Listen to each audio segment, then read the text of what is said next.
Hello viewers, this is the video of human skull in which we are discussing the bones forming the human skull, specifically the orbit and also additionally the contents of the orbit, that is the eyeball with extraocular muscles and periocular fat. The skeleton of the head is called the skull. It consists of several bones that are joined together to form the skull. Skull is made up of 8 cranial bones, 14 facial bones, 6 ear bones and 1 hyoid bone. The 8 cranial bones are 1 frontal, 1 occipital, 2 parietal, 2 temporal, 1 sphenoid and 1 ethmoid. The 14 facial bones are 1 mandible, 1 vomer and 1 pair each of maxillary, zygomatic, nasal, lacrimal, palatine and inferior turbinates of the nose. The skull is divided into 6 views according to what part is being viewed. These are norma frontalis, the 2 norma lateralis, norma occipitalis, norma verticalis and norma basilis. I will start from the norma frontalis. In this view, you can see the frontal bone, the left and right maxilla, the right and left nasal bones, the zygomatic bone and the mandible. First, I will talk about the frontal bone. You can see the frontal bone which has glabella on its outer surface. This bone forms the forehead, most of the roof of the orbit and floor of anterior cranial fossa. Moving sideways, you can see the zygomatic bone, which is one of the facial bone. Moving more sideways to the norma lateralis, you can see the temporal and the parietal bones. Moving more posteriorly, you can see the norma occipitalis, which shows the occipital bone. The occipital bone has 3 parts: the squamous part, the basilar part and the condylar part. On the occipital bone, you can see the 2 bony ridges known as the superior knuckle line and the inferior knuckle line.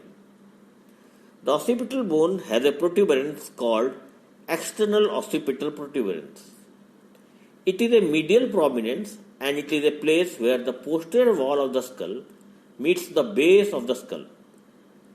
It is easily felt in the living. The joint point between the sagittal and the coronal suture is called the lambda. In this view, you can appreciate the lambdoid suture, which is suture between 1 occipital and 2 parietal bones. In the fetal skull, this is the site for posterior fontanelle. You can also see the occipito-mastoid suture, which joins the occipital bone and the mastoid part of the temporal bone.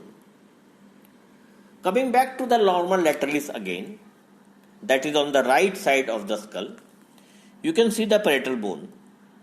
These are 2 in number and form the roof and sides of the vault of skull. There are 2 temporal lines in the parietal bone, the superior temporal line and the inferior temporal line. You can see the coronal suture, which is in between the frontal and 2 parietal bones. Next, you can see the temporal fossa. This is formed superiorly by the superior temporal line, inferiorly by the zygomatic arch, medially by the greater wing of sphenoid, and anteriorly by the zygomatic, frontal and the sphenoid bone. The external acoustic meatus opens just below the posterior part of the posterior root of the zygoma. The mastoid part is just behind the external acoustic meatus. In this view, you can also appreciate the greater wing of sphenoid. Next, in this view, you can see the zygomatic bone forming the cheeks. These are 2 in number and are quadrilateral in shape. Next, you can appreciate the mandible in this view. This is the largest and the strongest bone of the face. It has a horseshoe-shaped body which lodges the teeth. It has a pair of rami which project upwards from the posterior end of the body. The rami provides attachment to the muscles of mastication. You can also see the angle of the mandible. On the outer surface of the body of the mandible, you can see the mental foramen. This transmits the mental nerve and vessels. The ramus of the mandible has 2 processes, the condylar process and the coronoid process. The upper end of the coronoid process is expanded to form the head. It articulates with the temporal bone to form the temporomandibular joint.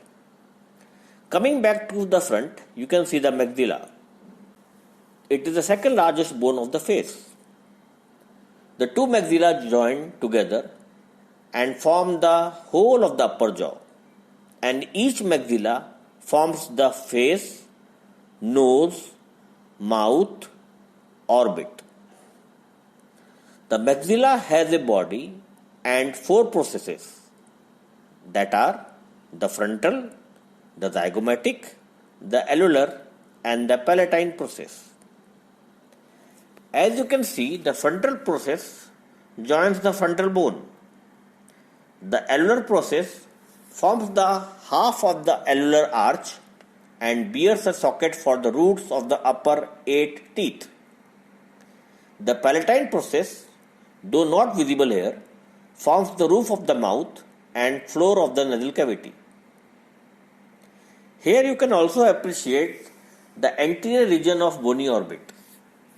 The orbit is pyramidal in shape and has an apex, the base and 4 walls that are roof, floor, lateral and medial walls.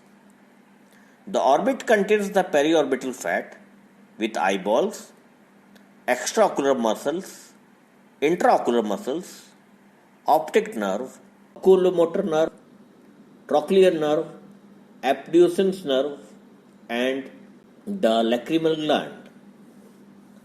The extraocular muscles are the 4 rectus, 2 obliques and the levator palpebrae superioris. You can see the anterior portion of the eyeball in this view.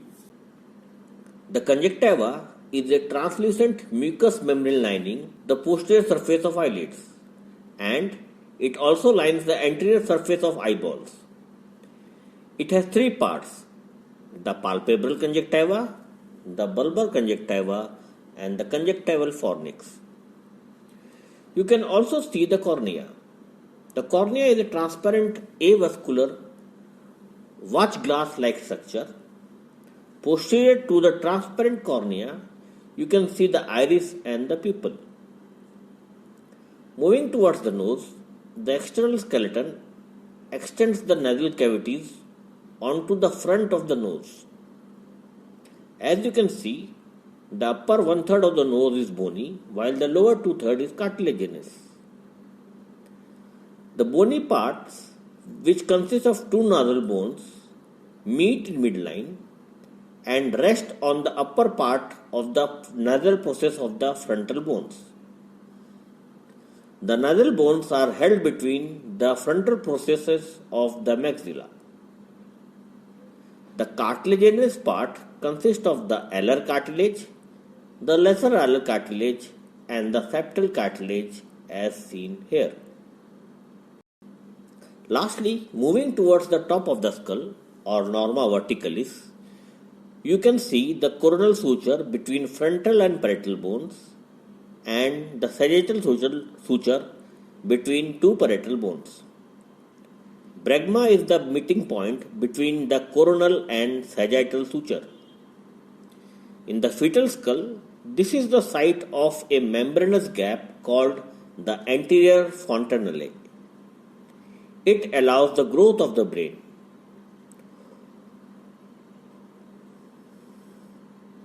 So viewers, hope this video would have cleared some superficial concepts concerning the skull and the eyes, along with the contents of the orbit. Do like, subscribe and share my channel if you enjoy my content. Thanks for watching.